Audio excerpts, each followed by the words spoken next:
Welcome back to The Line. We've talked a lot in recent weeks about the so-called blue wave that swept the state during the recent midterm elections, but it turns out there may be an even more colorful explanation for the poll results. Andrew Oxford published a story this week in the New Mexican talking about a gray wave and quotes the idea that older voters dominated the ballot box yet again. According to the numbers from the Secretary of State's office, roughly half the registered voters in New Mexico are over the age of 50. But when it comes to the election, they were responsible for 63% of the overall vote. And Jeffrey, on the flip, voters of this 18 to 34 wave that we're talking about, they make up a quarter of all registered voters in the state, but they accounted for only 15% of folks who showed up at the polls for this last midterm. Are you surprised by that? I mean, we've been talking here that older voters traditionally vote here, and we're not surprised by that. Were you surprised by that 63% though? Here's what's an obvious truth that I don't know gets discussed enough. As we all are lucky enough to get older, our faculties diminish. And as we get older, you depend on other resources externally to sustain you. One of them is government. That's true. One of them also is if I elect candidate X who's going to provide more services to me because I'm 75 years old living in an apartment, you know, those policies further impact older folks in their minds and probably do practically than we think. Right. Things like 401k, Social Security, healthcare, access to healthcare. That's right. So I think there's more in the psychology of the mind of an older person that says, I've got to pay attention to who's being elected because it's going to directly affect my life. That's a fair point. That's a fair point. On the flip, Laura, the 18 to 34 number, to Jeffrey's point, does government just not mean as much yet? Because if we were to believe what was leading up to the election, there was supposed to be a giant wave of young people heading to the polls, an enormous wave of young people. But it really didn't turn out that way. Were you surprised by that as well? So I think it's important to, clearly Mr. Oxnard hasn't done any sort of historical look at elections. This is nothing new. This happens every election. And actually 15% is better than we've seen in past elections, certainly in midterm elections. I think in recent history, people look at the 2008 election and then our idea of turnout sort of gets reset. That was an unusual year. That was a year in New Mexico in particular, but I think around the country. You know, you had Obama who had very new methods of reaching out to young people. And so you saw just sort of a very unusual way of conducting an election that had very specific results. The organizing, the person-to-person connection, the individual small dollar donor. I mean, all of these things were, you know, these are recent ideas within the last 10 years. And so this issue of you know, the graying of our electorate, that's always been the case. Anybody who does electoral politics knows who to target, and you target voters who are consistent, solid voters, whether it's D or R.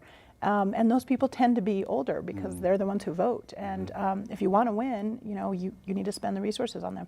So I don't want to say exactly how long, but at least 15 to 20 years ago, I was very involved in the Young Democrats of America. I was president of the Young Democrats in Arizona, and I worked with people around the country doing outreach specifically to 18 to 34-year-olds. And this was always an issue of how difficult and how do you get that generation, that age group to be interested in politics. So I don't think there's anything new here at all, but I think there's new ways of communicating to that demographic, and social media is a big component of that. But ultimately, you still see that the solid voters are going to be older, and it's going to continue to be that way. I don't really see that changing. Giovanna, your sense of this as well. Again, I'm still stuck on this idea that we kept hearing about this giant youth wave that was headed to the polls and just storm the ramparts and, you know, bring change. And in some districts it happened depending on the candidate who lit them up in certain parts of the country. But in the overall here in New Mexico, it just didn't seem to happen that way. Were you surprised? Well, again, I think that there's a little bit of a lack of historical analysis here because we've seen a real push for young voters over, you know, the last, at least in my experience, the last 25 years.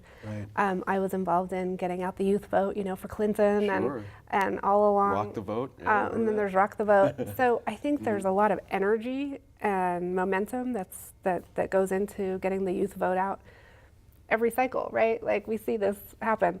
And so I'm not surprised. And as Laura said, 15% is higher than we've seen. So I would like to see more analysis from the Secretary of State's numbers and really dig into it a little bit more and not just look at age, but look at gender, ethnicity, Right. and other factors. Location and to see where that happened. Interesting point. Again, you know, it's easy for us, Tom, as we've been voting. First time I voted was 1976 for president, a long time ago. We get used to these things like Jeffrey was talking about. You know, we have more at stake. We understand the Congress better. We've been through certain things over time. What can be done for youth voters to make them, I can't see any more being done than this last time around, honestly. And you only got 15%. What's your thought? What do you think? Well, you know, the younger voter is not going to necessarily, they have historically not come out in the midterm election. Good point. For the general elections, they do. It all comes down to, you know, segmentation of the vote and how campaign managers are going out after to, you know, win the vote of those who are either 50 plus or from 18 to 34. It also comes down to segmentation of how they fall on different issues. You know, there's a lot of segmentation amongst male and female on identification with Republican or Democrat. There's a lot of more of the millennials are tending to be more independent. Right. And so, you know, for New Mexico specifically, how does New Mexico open up if they do? Because the Democrats have an opportunity, they won't take it this legislative session to, you know, create open primaries. So if you want to be able to create interest in the younger voter, you have to get that interest, get them engaged early on.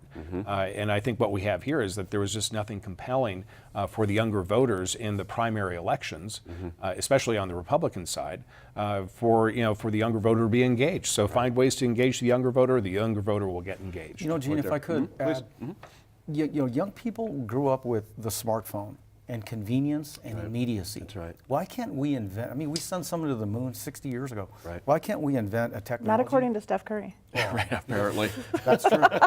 That's absurd. Sorry, But I had to. why can't we just invent technology within the voting process to make it more convenient and right. immediate and That's right. easier to just accomplish? That's right. Well, it's one of the Because- Secretary of State's goals is to Right. get same-day voter registration, which would be great for young So bring people. technology into the 21st century to make it easier for all of us to vote. Laura, your thoughts on same-day voter reg? Would that help as well? Oh, I'm conflicted about same-day voter reg. Really? And my good friend Maggie, I know, has been promoting it, and Yeah. I think we could have some healthy debates about it.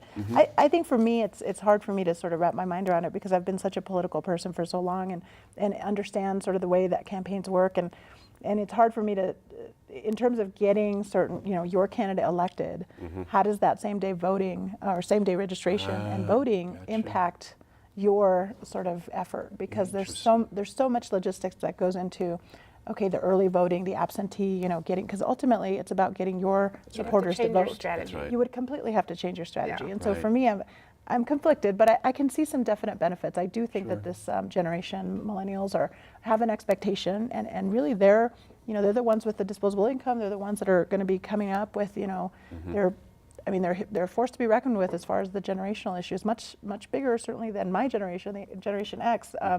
So I think that there is demand there for those kinds of I technology. had a young person tell me, on Jeffrey's point, the one thing they have to mail in their lives every 2 years is the voting thing. They don't even use mail for anything else. And just like, why do I have to funny do this? millennials. Exactly. That's all the time we have for this week. Let us know what you think about any of the topics we covered on the show. You can reach out to us at NewMexicoInFocus.org or join our Facebook group, Focus on New Mexico.